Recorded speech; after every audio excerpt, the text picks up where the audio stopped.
Yes. Good evening. And how are you, sir?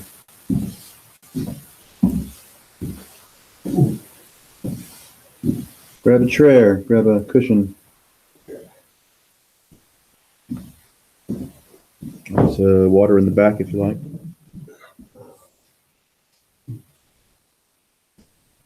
I'm okay.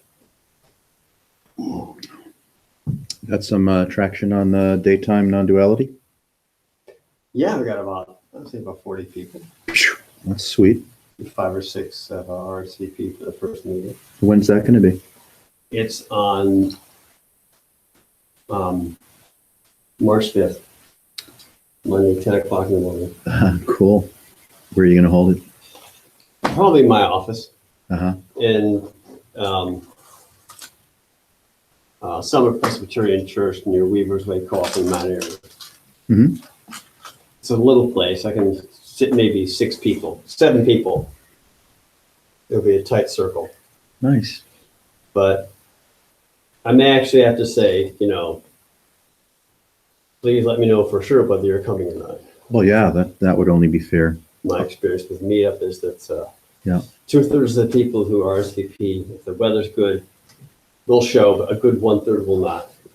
Yeah. So please let me know. Yeah, so I'd be happy to join you and keep my mouth shut.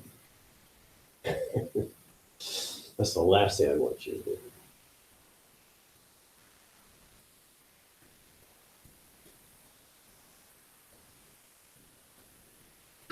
They say non-duality is best during the day.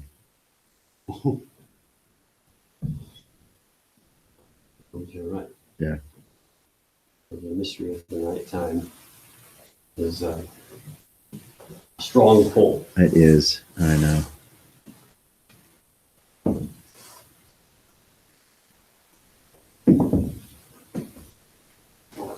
Well, it was a pleasure to meet your friend Joseph.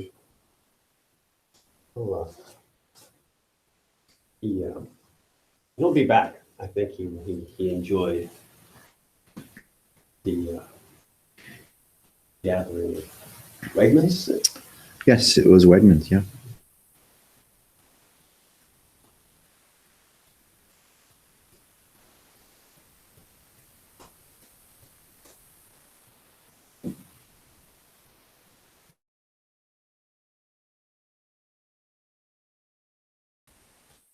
Been at this for as long as we've been at this.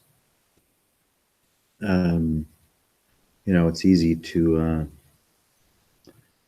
wear a certain cloak of comfort or a familiar refrain about ourselves. And occasionally it's good to have that cloak and that refrain challenged. If we get too comfortable, getting comfortable could possibly appear as progress along the path, and why shouldn't it for a little while, 5 minutes here, 10 minutes there, but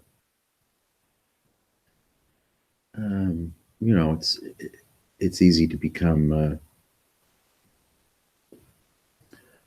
agreeable in contrast to the calamity of going deeper. So. And the annihilation of backing off. Yeah, right. Sometimes we can use colorful or dramatic language. And that evocation can be useful if not entertaining.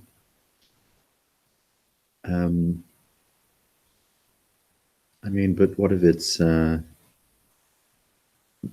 much lighter than we have, made things out to be because of the apparent catharses that we have, read about vicariously and voyeuristically.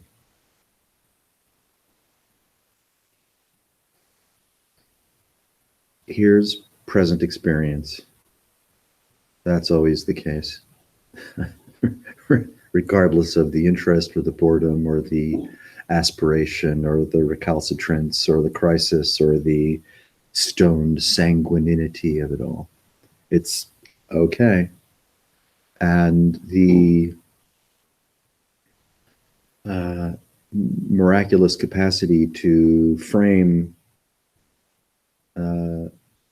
what we call our lives and then build superstructures of identity, which include, of course, craving and aversion and stories told. That happens just perfectly spontaneously. And without noticing it, we claim, I thought, or I felt, or I experienced, or I'm in search of, or these are the various reasons why I've made progress or might fail to make progress. And it's that very, you could say, miracle of on-demand apparition that can appear to obscure the simplicity of one's already present and already prescient, call it liberation. It's like, it's just, sure, yeah, the I or sense, I mean, there's certainly a strong felt sense. We can't deny there's felt sense. I mean, then that'll knock our socks off, really. You know, if you go simply into felt sense, it's like, oh my God. In a way, you could say we mediate felt sense and the bliss of felt sense by turning our attention to the imagination of the I. Maybe you could say to keep a lid on it, right? To appear to function. Yeah, and then that reflex becomes, well, it's a habit. The I becomes a habit. And we imagine then that this I that's been constructed through really no effort of our own is now an insurmountable obscuration or an insurmountable obstacle for what my heart might really desire, which is some other imagination. And so we loop in divine aspiration, which we don't really understand because our sense of divine aspiration is always vicarious and voyeuristic through the things we've read or experiences we've had or the demonstrative, exhortations of anyone that we've encountered. So we're really not sure what it is that we want, though we might believe we think or know what it is that we want, but we really, really don't know what it is that we want, if we want anything at all. So we convince ourselves through tapestry and layers of attraction and aversion, as Buddha was clear to point out. And this pours out of us improvisationally, impersonally, and involuntarily. And that, you could say, is the looming gigantism of I, which is a total fallacy. The whole thing is complete fallacy. So we confuse the present, pressure of felt sense and what we call the sense windows and the ability to have consternation accompanying that all. That congeals in a witch's brew of I. And now I've got a million stories to tell about everything as concerns enlightenment or not enlightenment, or of course any other topic that might, be of interest.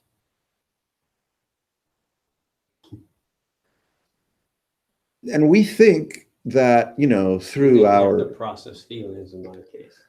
Okay. So, I mean, everyone, has their unique, right? I'm a bad case. Yeah. A lot of us are bad cases. Yeah. There's no question about it. Yeah. And sometimes what might appear to be, a poor poker hand can be advantageous in that one is motivated to look more deeply, more sincerely, in a more nuanced fashion, to unwind the misery of myself. Yeah. If I'm, light on my feet, I might not have read I Am That 10 times. So it's really, case was Be Here Now about 8 times. there you go. Be Here Now 8 times. It's kind of funny. It's like Eckhart Tolle putting out a calendar. How can you read Be Here Now 8 times? No, I had it maybe 4 or 5. It was a lot of times. Well, sure, it's a lot of times. Yeah, because the poetry and the soma that's found in oneself through the vehicle of reading the book and then elaborating on whoever Neem Karoli Baba may have been, or Ram Dass, or other characters in that pantheon of weirdos, LSD. So it's a vehicle of entertainment. I mean, it's really not that much different from getting a rush watching Gilligan Island reruns. But it feels, spiritual perhaps because it's lofty. It's not just Ginger, Marianne, and the Professor. It's exotic. It's powerful. Yeah, absolutely. You feel it in your body as opposed to just, yeah. Yeah. A funny thing happened today. I had a session with a therapist. She said she basically ended by saying, I know you know all this, but you got to process your feelings and da. She's very powerful. She comes out with that now and then. Yeah.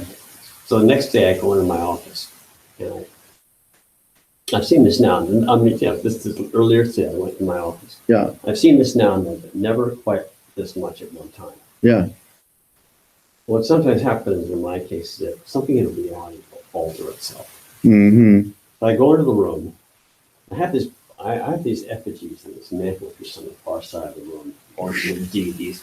Oh, far out. Yeah. Kind of like Freud's collection of, he had a collection of all these effigies. Young had sand painting. Right. So I have all these effigies, and one of them is the crucifix. Sure. That crucifix was on my desk, and a lot of the other effigies on the mantelpiece were rearranged. Oh. The guru's picture was obscured. Uh-huh. The chairs were rearranged. Nice. Who would have come in here to do this? Yeah, sure. Nobody. Yeah. Especially the people in this place that are very low key. So Right. Yeah. In other words, not even for fun or practical joke. could I have hallucinated myself having done this? Sure. No, Yeah. That's not true either. Reality. It's like whenever I go through something like that, Yeah. something that says God's watching. God's got you in his sights. Kind of. It's Kind of. a reminder. Yeah.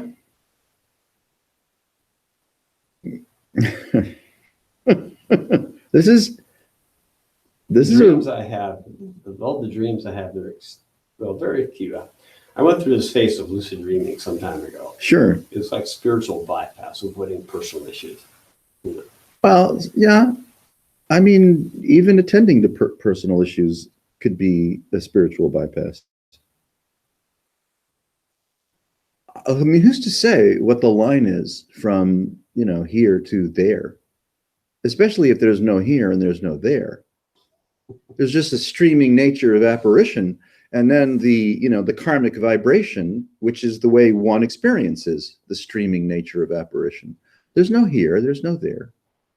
A very difficult dualism, or dichotomy to crack is, myself and God. Myself as the pawn, or myself as the extrusion. Myself as the creature that experiences shit between the bookends of birth and death, and somebody else, someone else, something else. Yeah, that's just not the case. But it's easy for us, the whole species, to It's like, what's the primary shock? Forget about original sin. The primary shock is like, fuck, I didn't do this. I don't remember doing this. Something, someone else did this, and I'm calling whatever or whomever that was God. And now I got a partner. Very hard to snap out of that.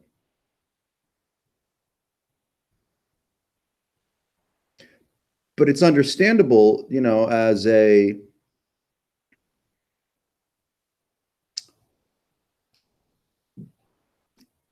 facet of conformist reality to imagine that there's something or someone other than you that did this because you sure as shit didn't. And now you've got, you know, a partner and a lifelong of calamitous codependency. That everyone is suffering from this, more or less, to greater and lesser degree. Are we prepared? And it's okay if we're not, of course. Are we prepared to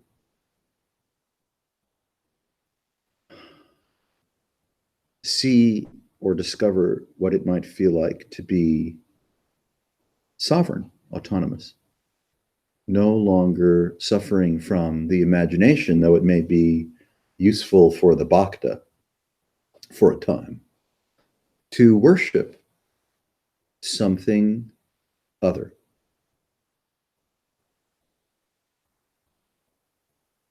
And do I get frightened because of the long years of devotion to this otherness? Do I become frightened were I to even remotely consider the possibility of turning my back on that codependency?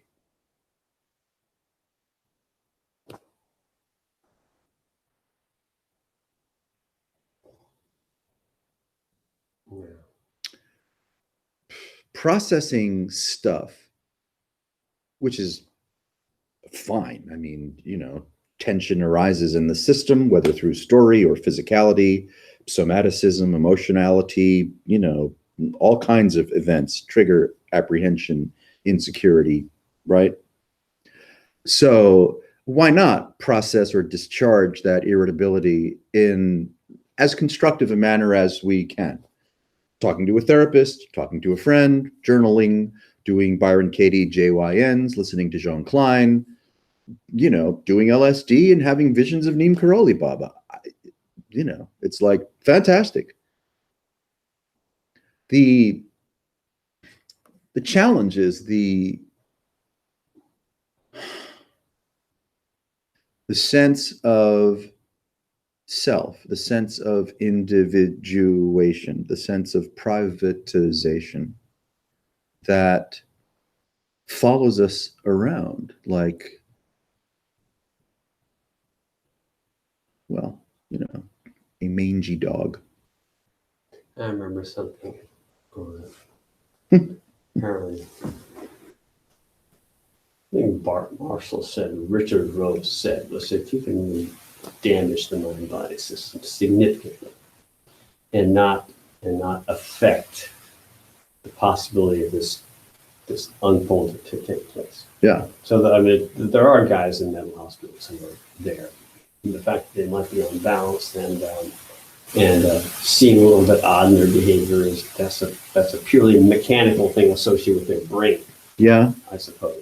Well, Richard Rose himself, you know, suffered from dementia, right? And those people that were close enough to him, Alzheimer's, people that were close enough to him that sought his counsel or loved him and, you know, sought his company during that period, you know, many of them were understandably kind of confused or brokenhearted. And that the bold person that Rose was became a fraction, right, of himself. And so it was maybe challenging to decipher or pick up whatever remnants of realization, you know, might have been present or emanating from him. Jean Klein, the same thing. It gets very unusual when we associate what we imagine realization to be with the meat, or the brain, or the amygdala, or the neocortex. Right. It gets very, very tricky in there.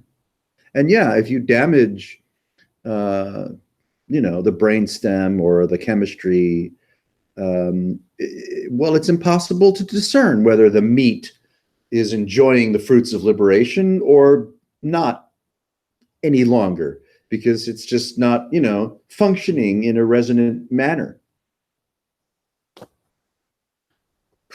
And it's similar to it's similar to having this lifelong partner called God, that we are, dependent on the corporeal nature of what we think experience is, and whether the body or the mind or the emotions are either contributing to our ease of being or our obscurations. I mean, if you go to Buddhism or Hinduism or 1,000 other places, they'll all tell you that you're a, sinful, suffering, aversive loser, and try the Eightfold Path. Try the 4 questions and the turnaround. Try, Nirmanakaya. Try this, try that. Sit Vipassana with Joe Goldstein. Okay, but the dependency on these hobbies, you could say, interferes with the presence of nobody and nothing at all.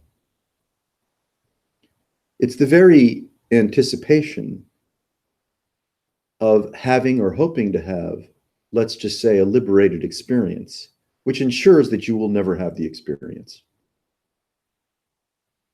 I think there's somewhere you have to go. There's something you have to achieve. And it blows up. You can see, very, very quickly.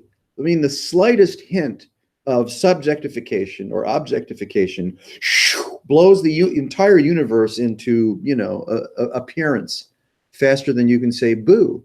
Now you've got God as a partner, enlightenment is something other and something else, and then everything that you need to do and not to do to improve your chances of something which is already the case. And so we remain, stupefied by our own imaginations, good evening, for the long haul.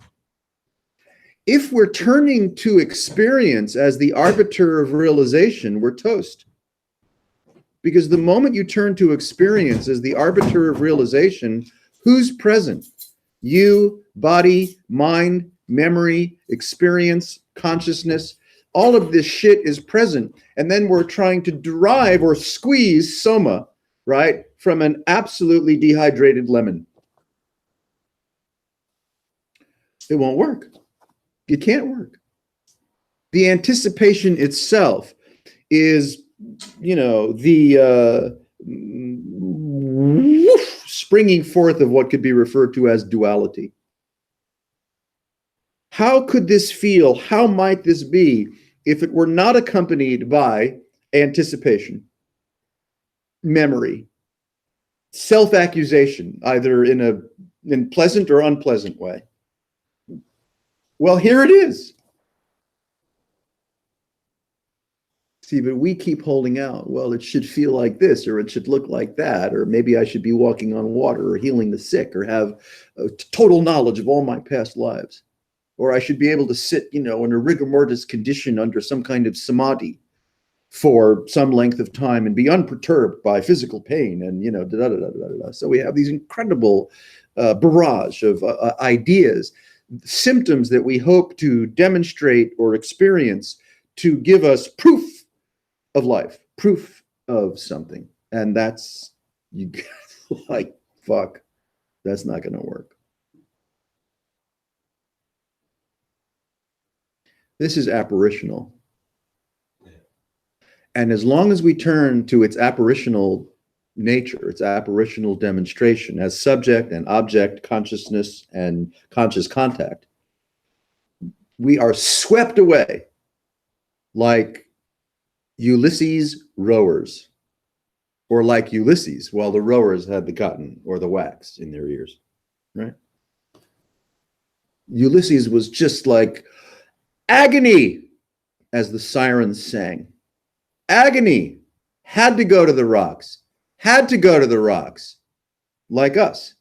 But the rowers were like, just keep fucking rowing, Johnny. Just row. Don't hear a thing. It's the same thing. Where do the rowers come into that analogy? I don't quite follow. The rowers in this case were the realized guys. Okay. Hey, let's just keep rowing. See, there was no problem for the rowers. Ulysses was in agony as he and wisely lashed to the mast so that no one would listen to his orders, because he would have driven them right into the rocks as the sirens would have wished. So here's the sirens. This is it. This is the sirens. We are Ulysses. As long as we are subject, object, and individuated, we are suffering the agony of Ulysses. Realization, you could say, go rower. No agony. Let the fucking sirens sing. But the agony is gone because there's nothing other than you. There's nothing other than this.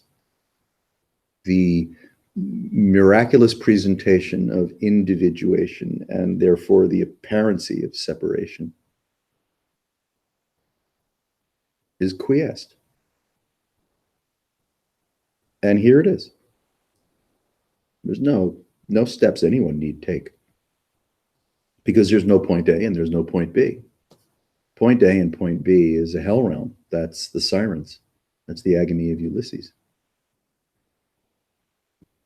Here we are. Everyone and everything can just fuck off. There is no fulfillment. Wouldn't it be nice, even if for a moment or two, to be free from the myth of fulfillment?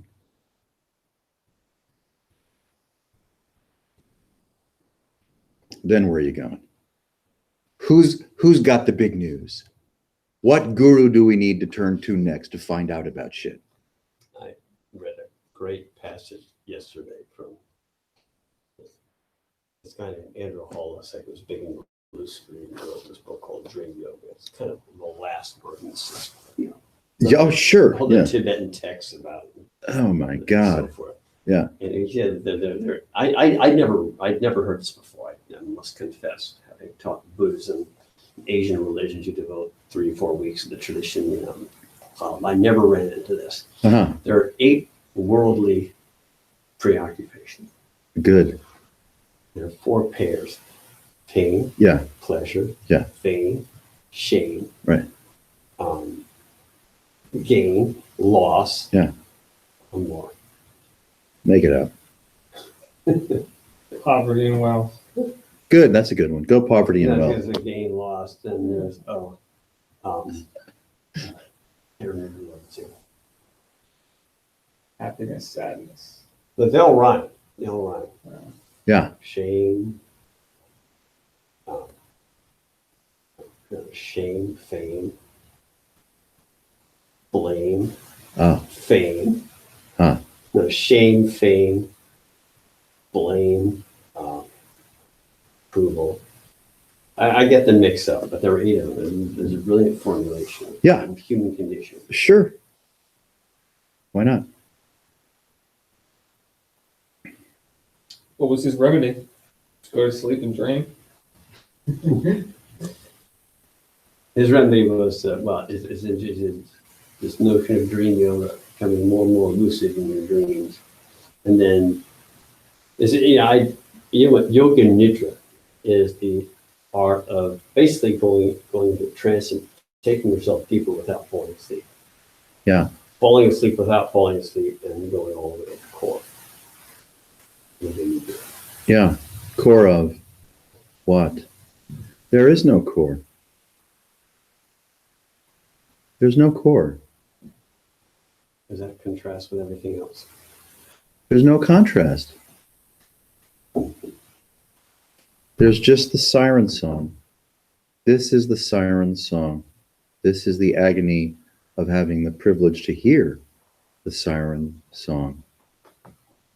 If you want to remedy the siren song, you will remain under its spell for the long haul. You see, let this be itself, rather than take it on as a mantle of one's birth or one's imagination or one's so-called experience. Leave it alone. So-called one's dharma, one's karma. Just leave it alone. See, the moment you touch this, guess what? It touches you back, because its nature is generosity. If you touch it, it touches you back. But it touches you back with such an incomprehensible volume of potentiate and nuance that you are obliterated, bamboozled, blown away with the rich tapestry of everything that this can appear to be. Then, of course, we're going to find suffering just like we're going to find not suffering. So we might be attracted toward not suffering and averse to suffering. And it's like, now you're toast, you know, you're a slab of knockwurst on a, you know, suffering, non-suffering sandwich. Just leave it alone. It doesn't require intervention.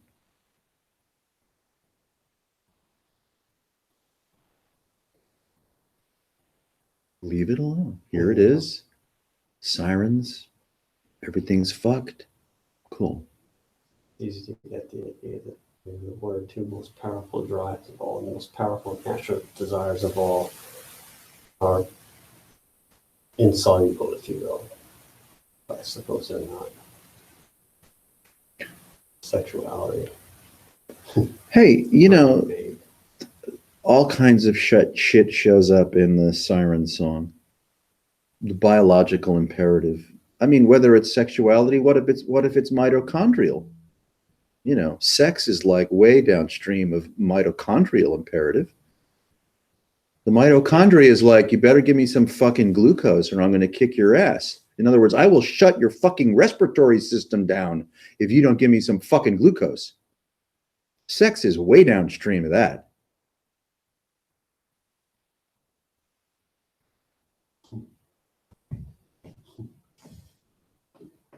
We call this the body, B-O-D-Y. I never quite thought of that.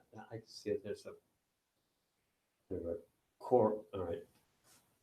We call this B-O-D-Y, right? Simple body. Maybe my body. Okay, M-Y, B-O-D-Y. But what is it really? It's unfathomable. It's infinity. Whether you're looking at how many cells there are, how many functions are being carried out by those cells, what the constellation of actual experience is, whether through the sense windows or the biologic or the subbiologic, or where the photonic meets the chemical, the crystalline, sonorous, you know, hum of the bones. I mean, you could spend 25 lifetimes and more just delving into the miracle of what we call M-Y-B-O-D-Y. But this we completely dismiss out of boredom or stupidity or insensitivity. And then we run around going to therapists and psychics and ascended masters and anyone else that we can find to help us with the triviality of our problems. Like, fuck the miracle, I'm suffering. We're bananas. We're children.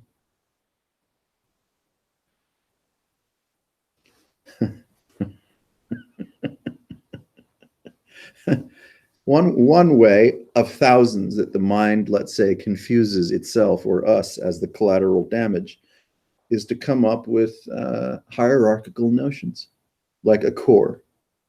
Like the idea that Republicans are in some way systematically, ethically inferior to Democrats. Well, that's true, but it can also be you know, a blip.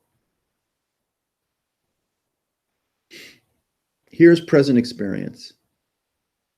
Do you really need to do anything with it, about it? Do you really need to take yourself on the road to higher consciousness? And if you do, there's a whole bunch of Zendos that are ready to take your contribution. Just trying to hit those rocks. I'm just heading for the rocks. Just take a hit of those crack rocks. I mean, And that's it. Crack rocks. just smoking them. Same thing. You see how the urgency of self arises from what exactly? Nobody fucking knows. We might say, oh, well, the urgency of, it's like, oh, well, the Four Noble Truths, like life is unsatisfactory and unsatisfactoriness is caused by, right? Attraction and aversion can be broken. And the way to do that is by following with steadfast earnestness the Eightfold Path. This is absurd. That's for children. It's for children. It's a children's story. It's something you would share with fourth graders or less. I know I said that about the Bible. Same thing. But the Eastern stuff gives you the technical stuff right up front. Well, it's more sophisticated. I mean, the Bible was just a bunch of weird frothing, but you can actually get some shit out of the Vedic or the Taoist, right? Works that predated the Bible by some meaningful number of years. Of course, the Islamic thing kind of came, a little later as a strange blend of Asian, Eastern, Indian Gnosticism and, Middle Eastern passion.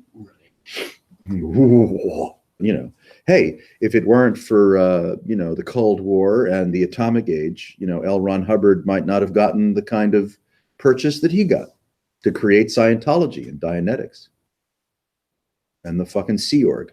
I don't know. I think regardless of his environment, he could have spun a good enough story up and people would have believed that. He was good. He was good. So here's this.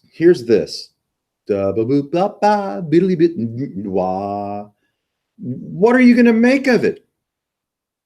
And all the things that not just you, but any of us, all of us, everyone has made of it was categorically untrue.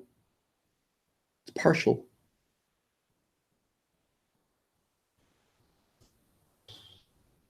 Then it just goes. Then enlightenment, or one's idea of enlightenment, stops, with kudos to the talking heads, stops making sense. Or start making sense, whatever it was.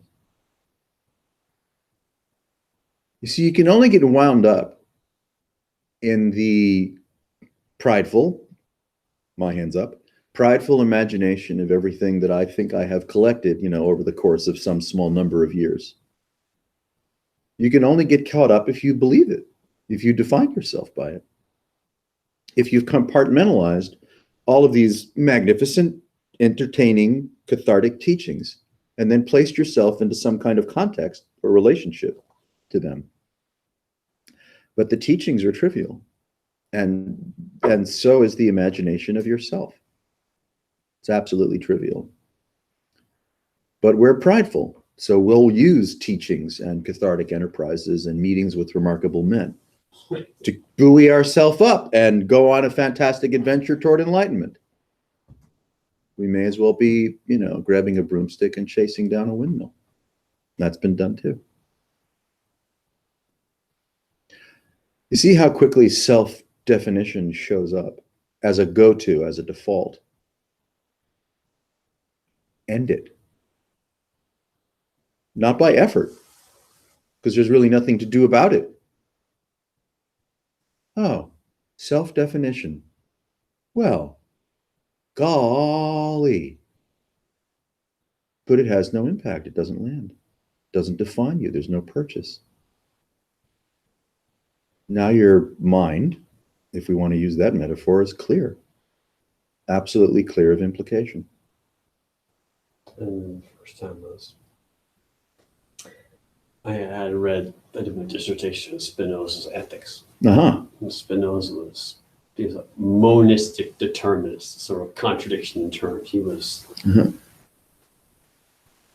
his definition of substance, that which is not made of anything that came before it. Sweet. It's self-existent. Yep. It's not made of anything that was there first. Nice. And it's just, I try to visualize that or feel it. It's one of those things that causes the mind to shift. Oh, yes. Right. Sphere, Yeah. This is all just amygdala tickling in a metaphoric way of speaking.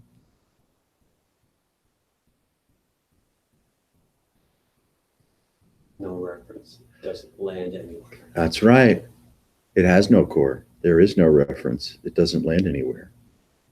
You're free to enjoy or suffer this. And guess what? You don't care whether you're enjoying it or suffering from it. See, if there's a preference to enjoy it as contrasted with suffer from it, well, you're suffering from it. You see, because there's the creation of a sense of self, sense of time, sense of birth, sense of implication, sense of identification, conjuring, preference, reference. I am fucked. Like that, instantaneously, with no effort on our part. And then we become all prideful of it, to the point of genocide. It touches you back. Careful, it will. And it touches you back with much more oomph than you touch it. Don't touch it. And it's not that there's some premeditation or plot to keep you or anybody else under the influence of samsara. No, it touches you back, you could say, out of love, out of affection, out of spontaneous recognition. If you touch it, it touches you back. And it touches you back with this much pageantry, more than we can bear, more than we can stand, more than we can comprehend, instantaneously. We're the last to know. This is the alien. The alien touches you back. This is the alien. It's the dreaming alien. You touch it, it touches you back. It touches you back with so much generosity, so much profundity, so much incomprehensibility that we are basically shocked, into self. See what it might feel like for that typical reflex to be, undermined or released or whatever. I mean, the words aren't important because it's really, you could say, more profound, more intimate than, we could convey with language. Doesn't land anywhere. Just doesn't. Perfect point. No. Memory, whatever memory is, makes it appear as if this lands somewhere, as if this is about something. And if it's about something, well, it's certainly got to be about me, but it's not about anything. It's just dreaming. It's just freestyling. It's just freestyling. But here, where the collateral damage occurs, it's taken too seriously. It's taken too personally. We imagine that we're the product of something that came before, but we're not.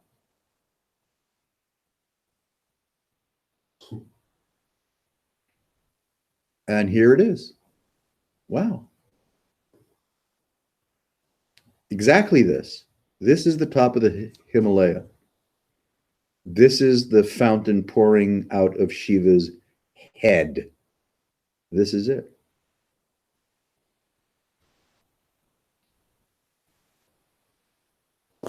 No need to be special.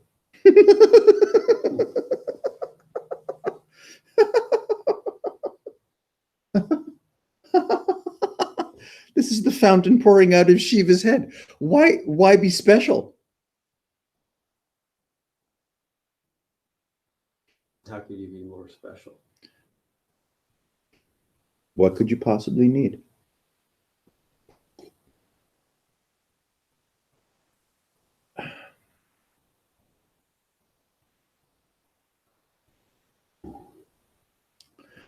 The profound sense of individuation really does sneak up on us and is nothing other than us, whatever us is. If this is truly the fountain pouring out of the top of Shiva's head, metaphorically, or the acorn hat that the Buddha wears, we don't know what this is. If I don't know what it is, if I'm really, you could say, enjoying or cruising with present experience, without knowledge, without presumption, without assertion, do I need to fix anything? Do I need to be enlightened as a complement or a contrast, as a remedy for my so-called suffering self? Nope.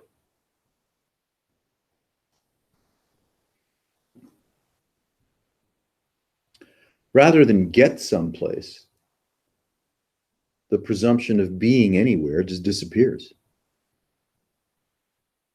Then there's no place to go.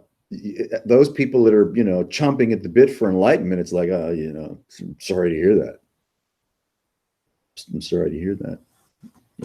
You're still working on that. This just empties out from the bottom. Nothing happens to you. Nothing needs to. I think I would explode if in the relative realm, if I'm right about this inner child that needs to express itself for about 10 years before I get it. Sure. Yeah. Yeah. And maybe hearing all this will sort of indirectly cause enough super deep understanding to start to make things straighten themselves out. Yes. Yes, yes, yes, and yes, and yes. That's right. The awakening of mind, which is, let's say, saturation or bathing in referencelessness, will of its own nature and accord reorganize the Kaleshic obscurations that may still be lurking in one's psyche and attract and hold your attention as if they need to be dealt with. Yeah. Yeah, bathing in referencelessness ameliorates the chemistry and psychosis of restlessness. You got me on that one. Bathing in referencelessness. Got that much. Cleanses the psychic palate without having to process content, because processing content is just dabbling in the apparitional nature of fantasy. I can see why bodies and minds can change so much when this happens to people. You start to gain weight, lose weight. Your body shifts completely. Things can happen.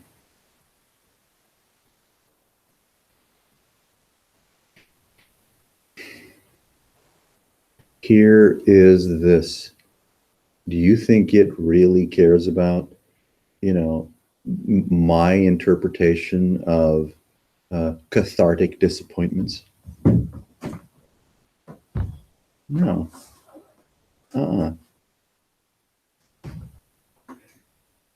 Not to dismiss or belittle the all too many traumas that occur in the so-called world today across a palette of 7.4 billion souls as the thing heats up and the food chain starts to dwindle, right? Choking denial and fascism becomes the new watchword of our faith. So yeah, I get that. I feel it like anybody else might.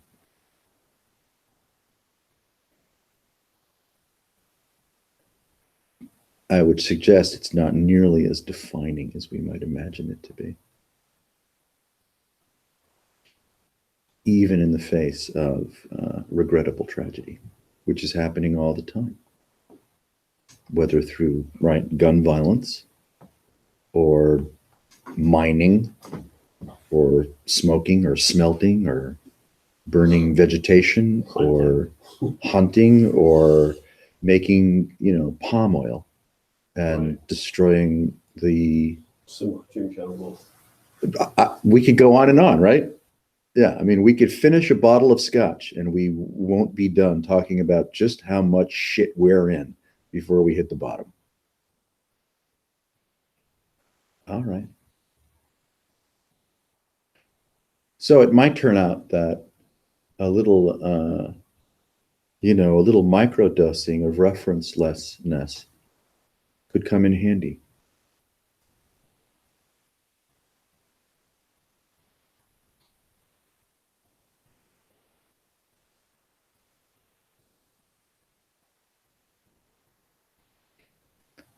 See if the trigger of processing your imagination through your imagination and the superimposition of place and time and implication and past and present and future, all of that stuff just arises apparitionally, the whole of it, including the body and my emotions and my mind and my history and everything that I regret or am angry or, whatever about.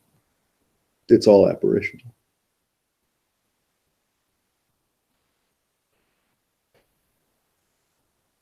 So it's really a question of, not that it's really a question of anything, because it's not really a question of anything. If the present moment, were there one, is appearing in a, manifested way, in an apparitional manner, and we're fucking with it. If we touch it, it touches us back. Now we need a lot of therapy.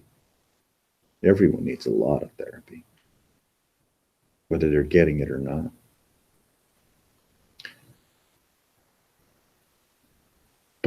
And this is also nirvana. For the taking, for the asking. This is nirvana. Nirvana is not anything. That's what this is. It's not about anything.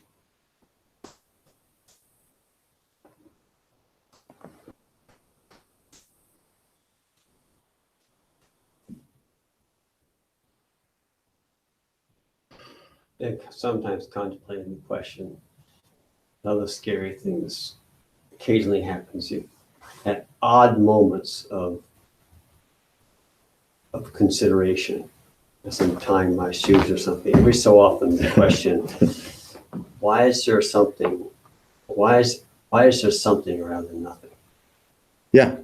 That will get me. Oh, shit. Sure. It's gone. Uh-huh. Yeah.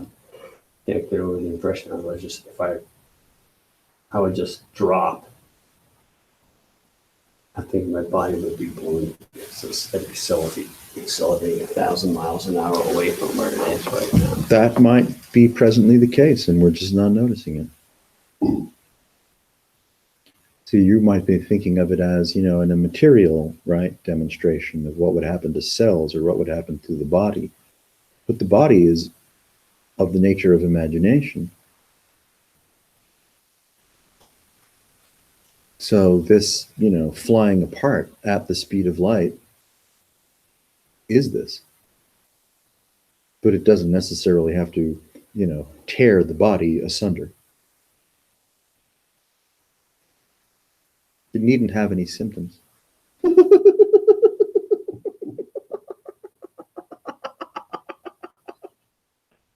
You see what happens to us when we're holding out for preferred symptoms? We're in time again. We inhabit again as the creature, looking for symptoms, sniffing out symptoms, meditating and purifying and, drinking beverages and doing whatever it is that we do so that we can tickle symptoms. Walking on, fire, taking ayahuasca, coming to a talk or, a salon like this one. It's very fun, curious.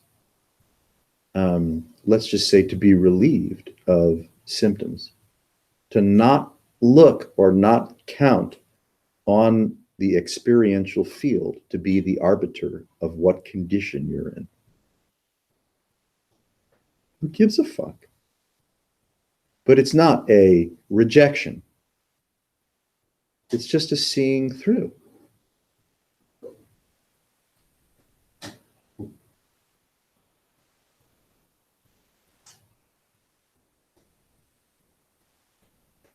If I make no sense of this, if I don't interject myself, the imagination of myself into present experience, well, it's completely novel. And I'm not looking to it for proof of anything. Happiness, realization, progress, satisfaction. Not dependent on it any longer.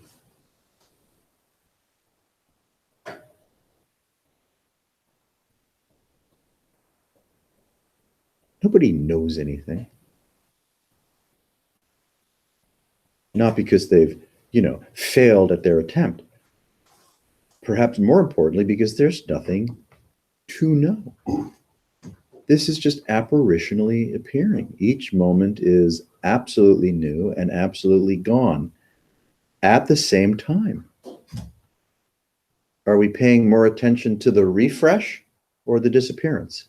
The refresh or the disappearance? In our imagination, we think this is about something because it appears as if it's a field of continuity. But there's no continuity. There's just, fuck me, pure miracle. Is it new or is it gone? I don't know. And no matter how sophisticated the system you try to understand it with, there's always a total, absolute. You can't try to think of it as really subtle science or modern physics or anything. The difference between the most subtle analysis of particles or whatever and truth is just as vast as between a boxing match and truth. Oh, yeah. Oh, yeah. Yeah. Yeah. I mean, anything that is appearing phenomenally, whether it's a Hadron Collider or, an extrasolar telescope, should we get there someday. It's just apparition reflecting upon itself. Or a mafia shootout. Sure, that's right. It's just apparition reflecting upon itself.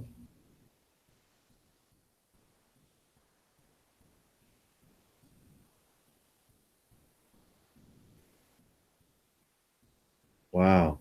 No core, no destination, nothing missing, nothing need be added, nothing need be taken away. Nothing derived. No explanation. No clever teaching. No integration. No enlightenment.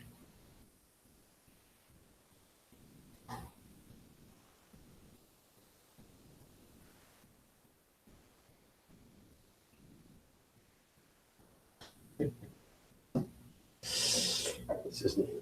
Anyway, that banjo player. The enlightened banjo player. Funniest presentation I've ever heard. What's his name? Oh, God.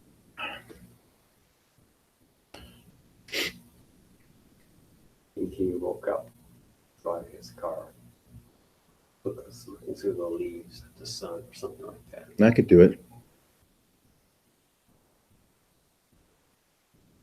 Mike Snyder. Yes.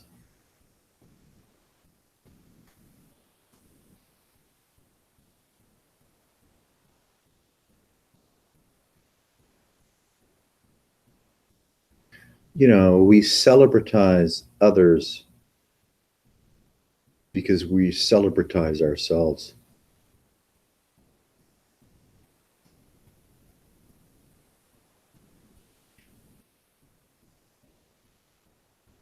We might crave or envy the so-called experience of others because we misunderstand our own nirvana.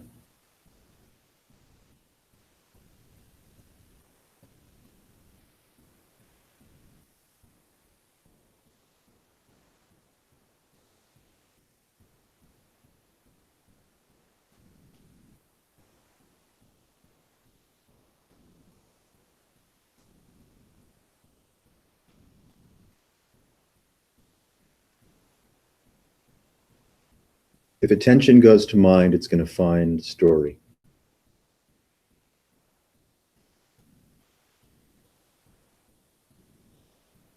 If attention turns toward whatever presence might be, it discovers texture.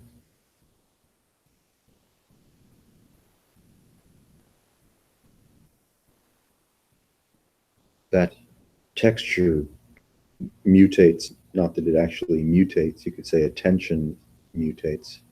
How do you unlearn everything? So, Yeah, grace, it happens through grace. well, yeah, sure. I mean, everything happens through grace, you know, the suffering and the learning and the unlearning. The entire expression of, you know, phenomenality is grace itself, desire itself. Grace and desire are the same. Here they are. Here this is. There is nothing to unlearn because you've never actually learned anything. And any reference that you or anyone makes to artifacts of the past or artifacts of knowledge are just presently apparitionally appearing. There's no store of knowledge.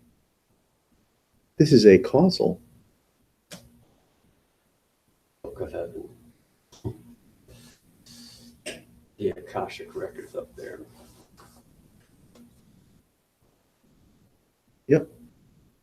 What we're doing, if we're doing anything with the, you know, blasphemous frivolity of these conversations, you could say it's just taking a water cannon to the reflex of believing anything.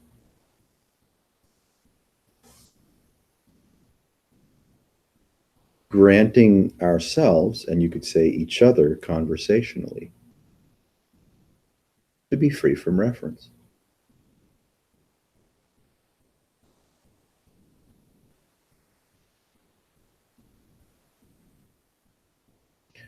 You know, most human conversation and interaction, right, is the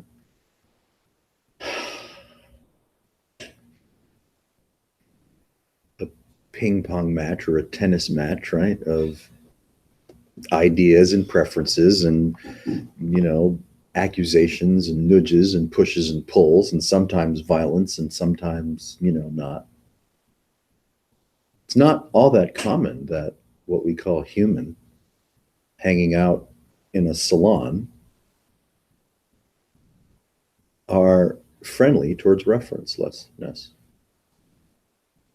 Maybe folks in a meditation hall, but that's just so contrived.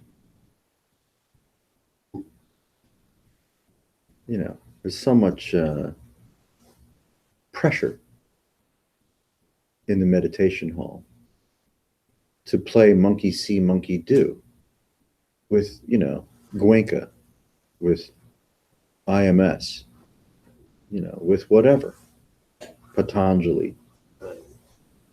Dungeon. Yeah, fuck all that. This doesn't need us to ritualize it. Not necessary to ritualize this.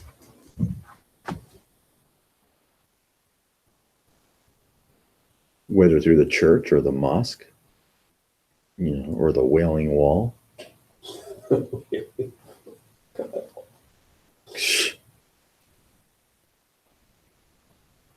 We're looking at ourselves, as a species, given an opportunity to discover transtemporal communion. That's not going to occur through ritualization, because ritualization is dead, stupid, the past, prideful, authoritarian. Referencelessness is not. Referencelessness is alive, mirthful, strange, nourishing.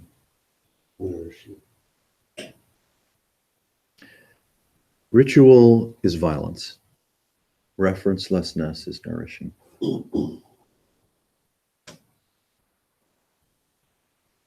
Overflows with effervescent joy. Overflowing with effervescent joy, like a suppository.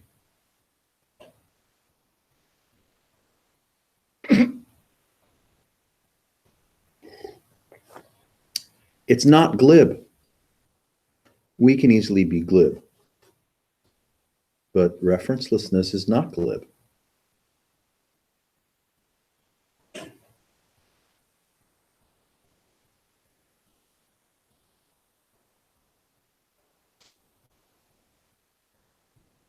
And that's how, one way, that the samsaric tendencies, the kaleshic tendencies, heal quite naturally without fussing, processing. Referencelessness heals the ritualistic nature of our own self-identity.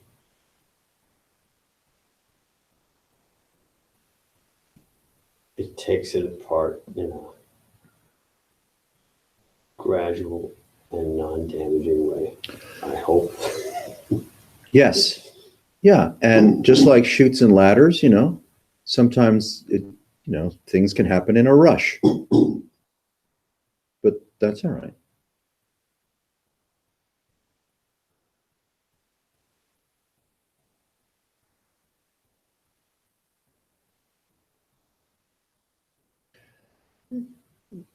You could say, rather than being a holdout for the heroic gesture of some kind of enlightenment that may or may never come, well, instead of that, just hang out in referencelessness, when and where you can. Much simpler. It's more direct, and it works. Referencelessness doesn't land. Can't. Jeez.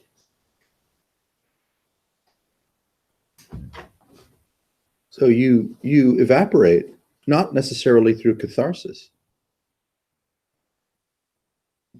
but through absolute simplicity. All that old catharsis stuff might continue as part of the mechanics of your. Yeah, what the hell? Yeah, we're not, not making prescriptions of any kind for what to do or not to do. This salon, visited by few generally.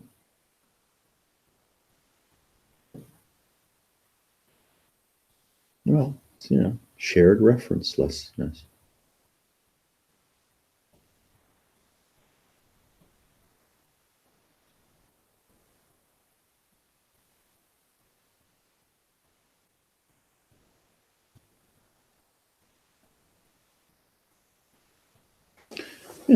If it's ritualistic at all, that ritual would be, we're meeting at such and such a place and such a time, you're welcome to be there. After that, it's like, there's no ritual. You can wear a funny hat if you want, but is not required.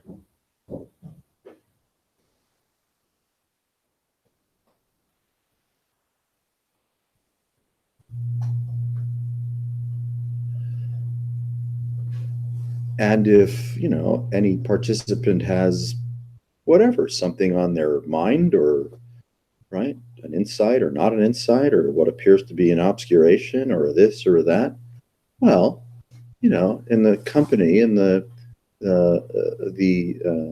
chorus of mind, this kind of mindfulness, referencelessness, well, they just dissipate. Because nothing's resolved, nothing becomes anything.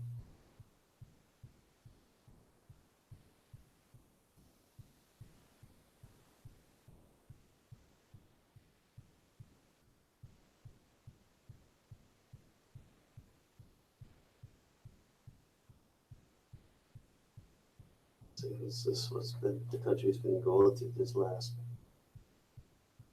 ever since Trump's campaign began. It's been a process of surrender, surrender, surrender, surrender. It's just stuff happening. This can't do anything about it, but even if I could, it's just stuff happening.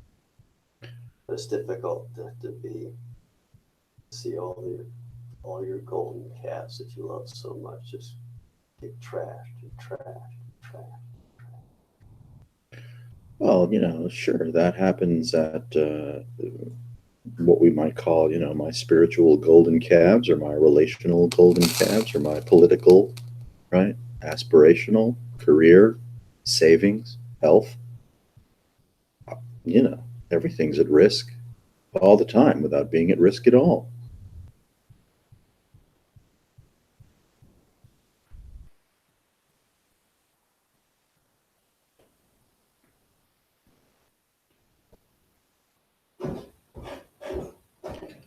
Discovering a source of nourishment which is not dependent on circumstances and events can be, useful.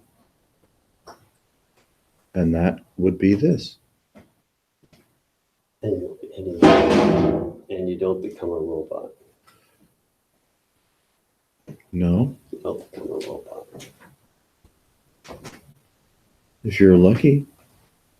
I mean, because there's no ritual here or cosmology here, then, we're not providing purchase to roboticize.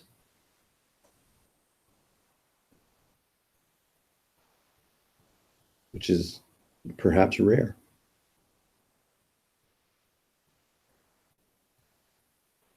And, most folks are intimidated by referencelessness, intimidated by intimacy. This is remarkably intimate, though. No one has to say anything about just how weird they are to try to get, vetted, validated. Your weird fucking humanity is really, your business. But this is profoundly intimate because that's just the nature of referencelessness.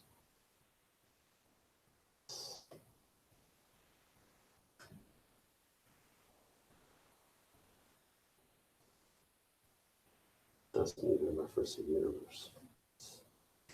No. It supposes all universes.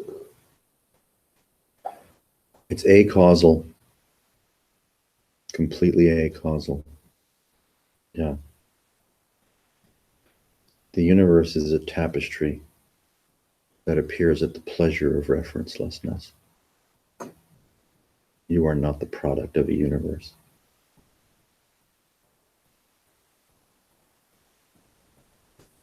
Jugglery.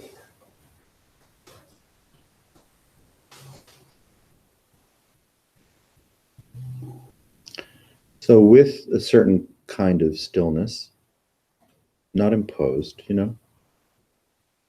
a certain quality of ease of being, just a naturally effervescing relaxation, then the boundary conditions of birth and death and time and quality of life and, financial or emotional security, all those things, that they're gone. We're gone. We're not defining ourselves or present experience by virtue of circumstances and events.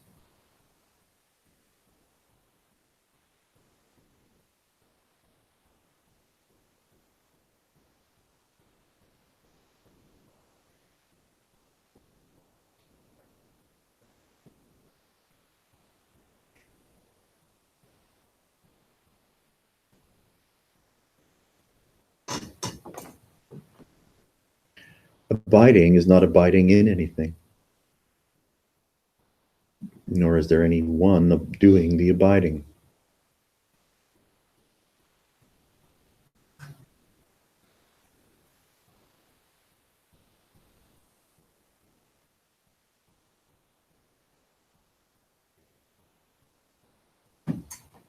We keep grieving over things, Mm-hmm.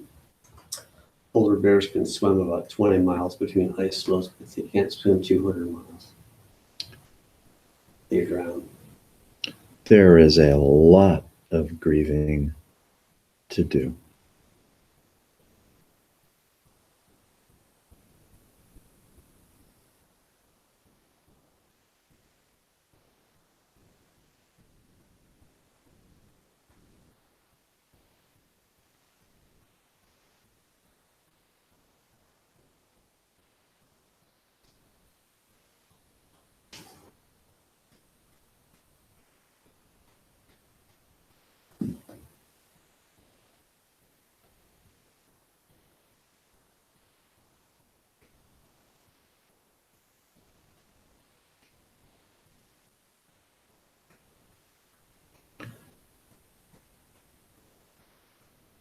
Nourished by presence, by referencelessness.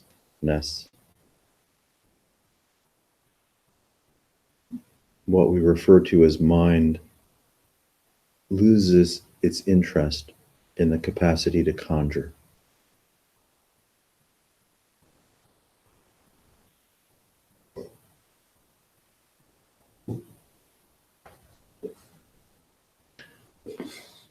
The thirst for nourishment, you could say, is still present. Let's call it mitochondrially, or even subtler still.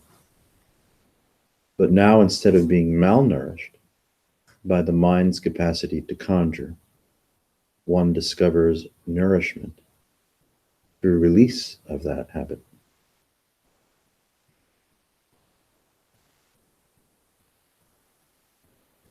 Presence is fecund. Like you're walking out into the desert. And you relate to it. I think of two things at the same time. There's a scene in Lawrence of Arabia where the guy's going out into the desert to rescue somebody. Yeah. And there's a passage, there's a short essay by Thomas Burke to the effect that, you empty this dark hole of this boredom and nothing's working.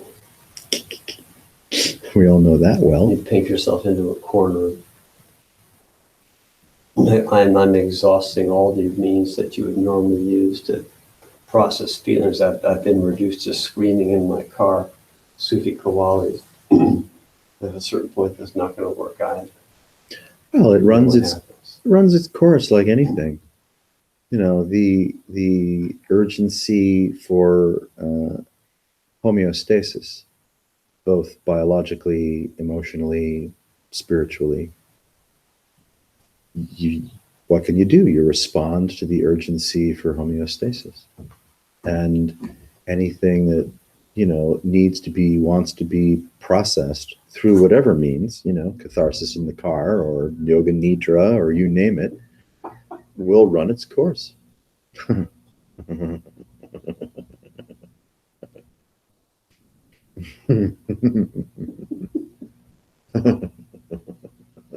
I mean, after all, we are wild animals, aren't we?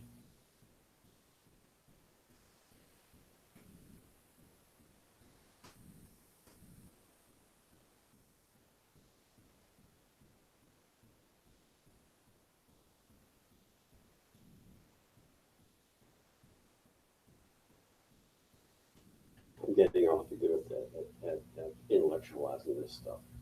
Well, sure. I mean, you've been at it a while. I have. Right? In front of the right crowd. If you come to the first meeting, I want you to be quiet and only talk when we're participating in the Sargadata Oh yeah, even in the group. process. Yeah, it's called daytime non-duality. For people who are retired, they're not working, If he comes along. Pretty close to that. I He's mean. close. Yeah, you can come. The age group, but yeah. We'll do a structured Nisargadatta discussion, allowing everybody to participate. Maybe just reading the passage, go around the circle, that sort of thing. I don't know how it's going to work yet, but first meeting's coming up in March 5th, Monday, 10 o'clock in the morning. Too many people I can cram into my office. There's 5 people RSVP. Well, so I am grateful for I promised the old lady I'd be home by 9 o'clock. Thanks for making the journey here. Always appreciated. Good to see you. Where's the hat? Oh, yeah.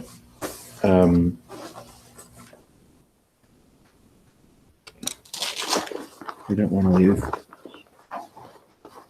It's Pebble Hill scary Ridge. country, I'm telling you. Scary is You're shitless. scary's good.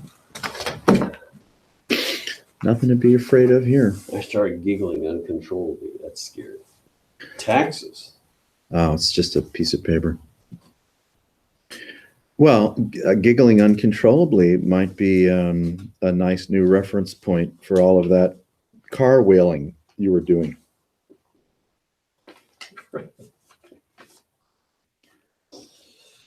Oh my goodness. Oh. Yeah.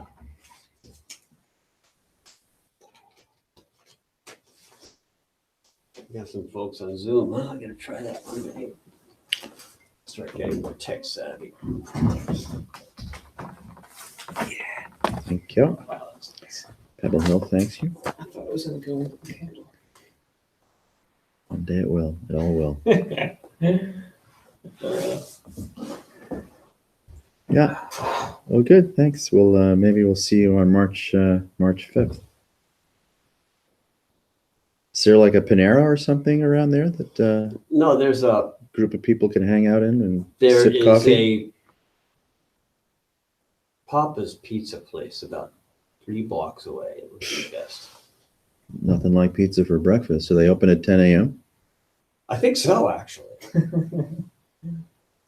But the idea of this is to be sort of structured, handouts and Uh-huh. go around the circle sort of thing. Uh-huh. Silent atmosphere, no disturbance, like with doors opening, cars going by, or anything like that. Uh-huh. Traditional notions about silence and Yeah. present group meditation and Uh-huh.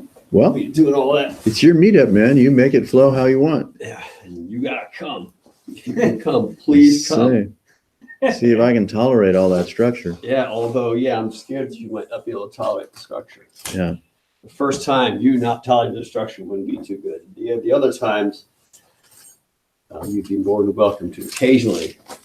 I don't want to usurp your high. Oh my God. Yeah. Sure. Don't get too near the event horizon. Event horizon. Thank you, sir. Get that. All righty. Behind. Joy to the world. Joy to the world.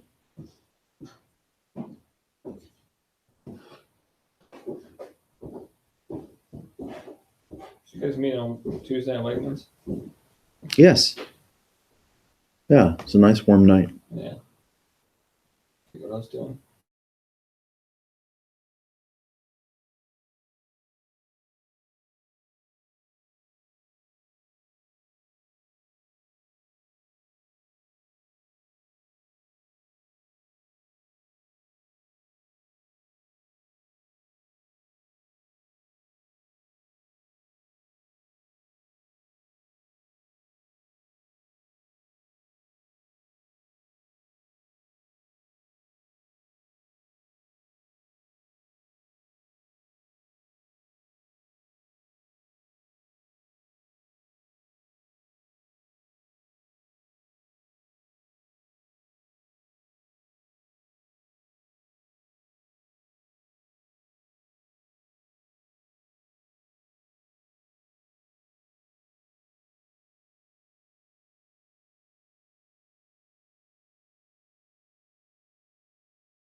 Oh, think we just had a little blip.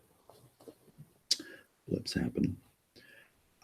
That tapestry just shows up like you willed it to show up. And even, let's say, holding my childhood or my, parental relations or bonding or lack of bonding with my primary caretaker, or my breastfeeding or my heredity, or accountable or responsible for this miraculous tapestry that I call myself, is like, I'm not so sure.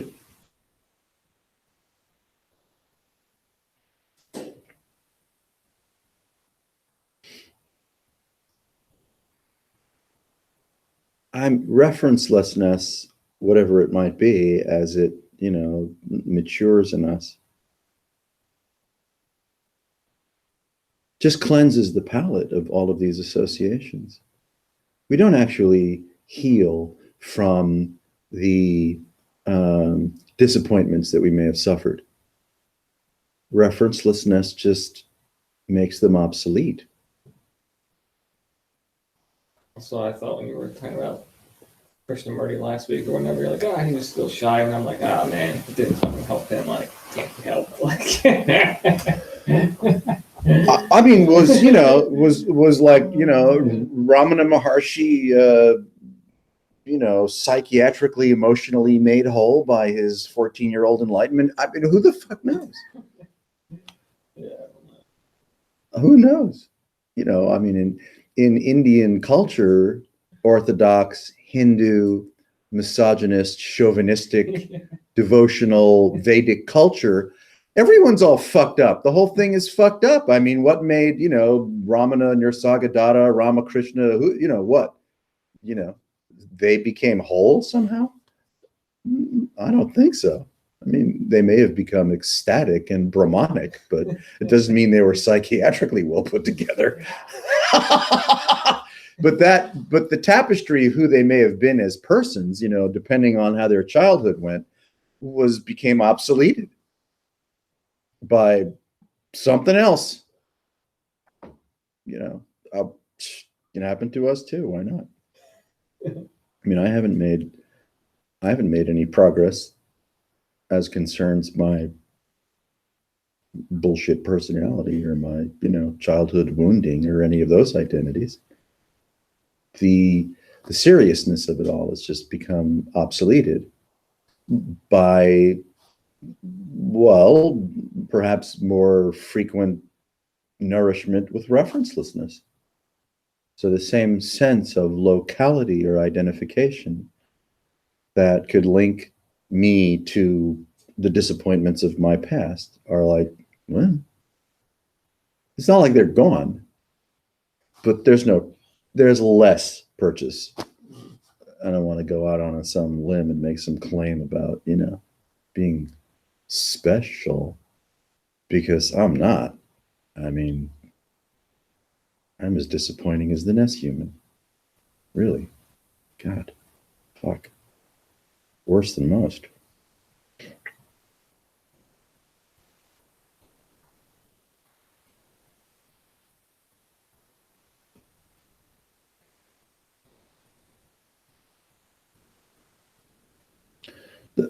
The tenacity of the creature identification relaxes, melts away. So you have what you could say always been, what this always has been, improvisational novelty.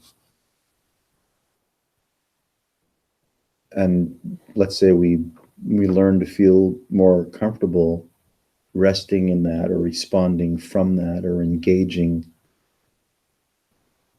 from that perspective, rather than all the things that I need to heal about my loathsome condition, or somewhere in between. And, it's not black and white, mix it up.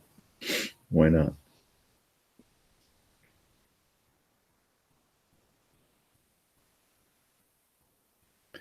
Is present unsatisfactoriness, can it really be, etched or linked back to prior experience?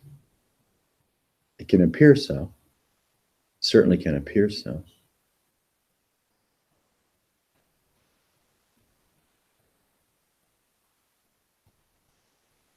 It might not be.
We don't have to be pushed around by conscious contact.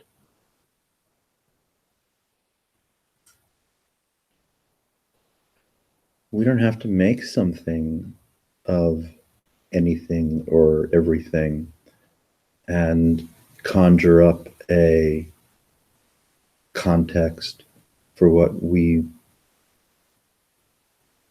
would say is my condition or my experience. We don't really know what our condition or our experience is. But the neurosis that's capable of presuming that it can articulate what one's present condition and present experience is, well, that's the same neurosis that craves healing.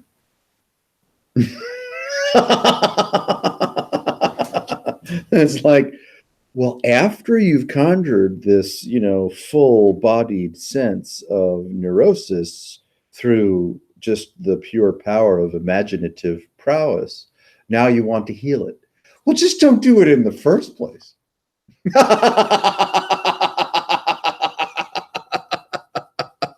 Don't manufacture the apparition and now busy yourself trying to heal it.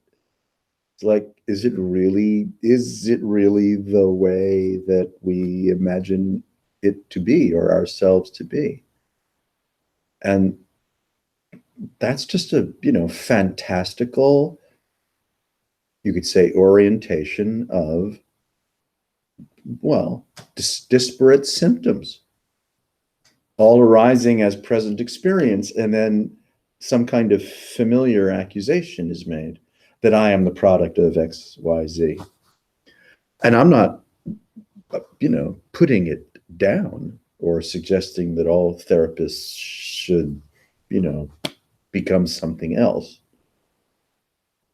I've benefited quite a number of times from the right therapist and the right moment to touch a place of, vulnerability and convert shadow into humor. To get, what would you say, the compassion of a witness that releases the right internalization of profound emotion.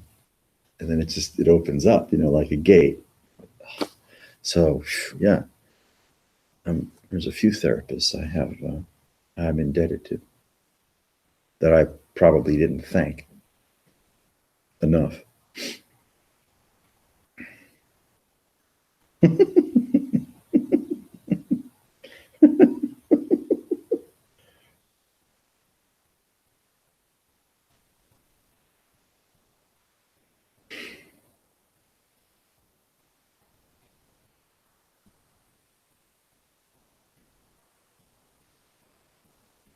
Maybe Beth should have went and been the one to thank them. Yeah. Probably to her benefit. Yeah. It was so funny. I mean, all the stuff that led up to, meeting with her and what small amount of maturity may have been present in me to, to turn that into a fruitful encounter. Yeah. Yeah. I mean, I was nervous. I was like, I, I just told her I'm no good. I've been no good for a long time, and you're swell and I'm fucking damaged. She wouldn't have it.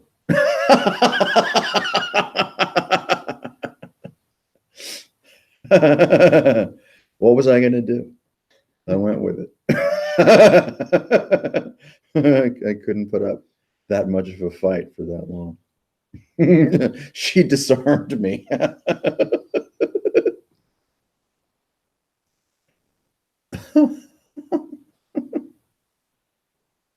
I'm telling you, it was the fucking Arizona sky. Yeah. Southern Arizona sky. Something about being under that kind of space and that kind of canopy. Oh, now I see it's the name of the group. Yeah. I never understood it. Yeah. That's right. Night Sky Sangha. Get healed under a canopy of stars. I've never been there except when I was really young. It's awesome.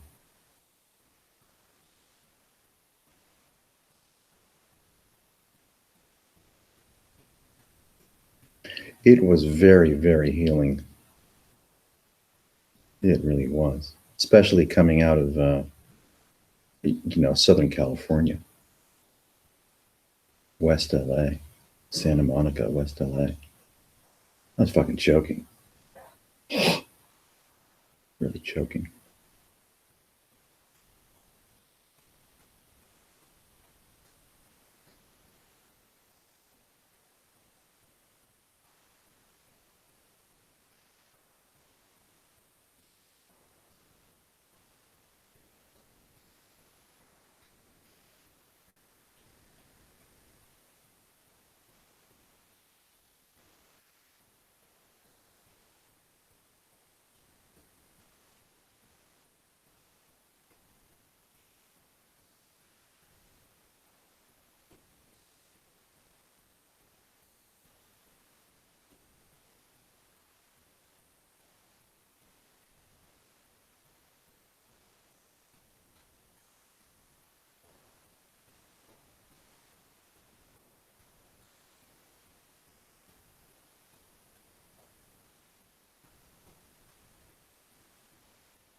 The uh, mind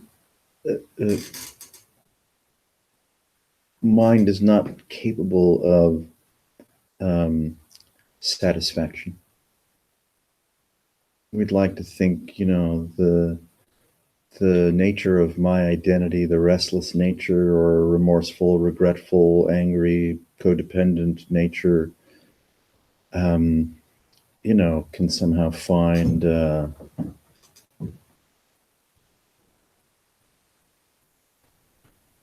a resting place of some kind.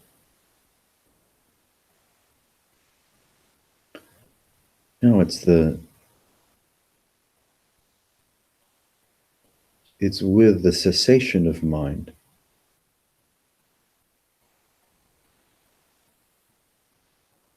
that the alchemy of nourishment appears. And that's, one of the maddening mirthful aspects of the yoga is that habitually we do a certain kind of grasping and orientation with what we call the mind, perhaps hoping to find, a crumb of, peace, release, gratification.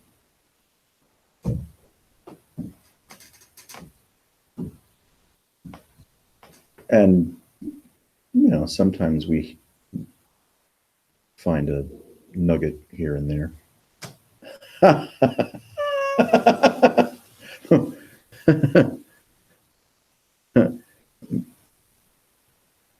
But you could say the fireworks really begin, which are no fireworks at all, when there's effortless cessation of mind. So the grasping reflex, the deriving reflex, the orienting reflex is just not operating, not functioning.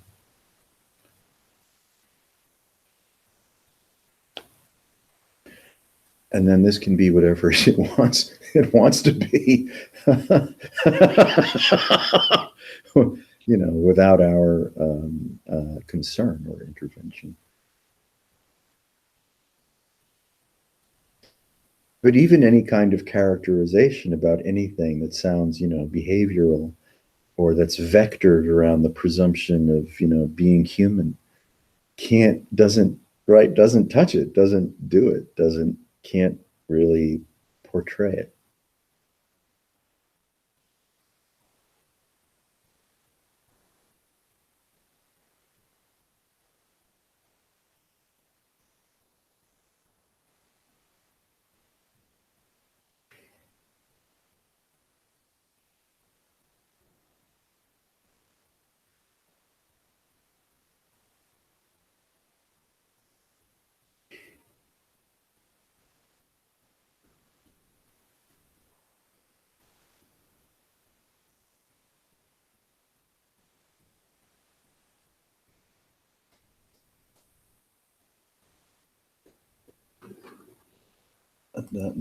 Woo ba ba boo boo boo boo boo boo boo boo boo boo. That's my stomach's call for dinner. There you go. 9:17.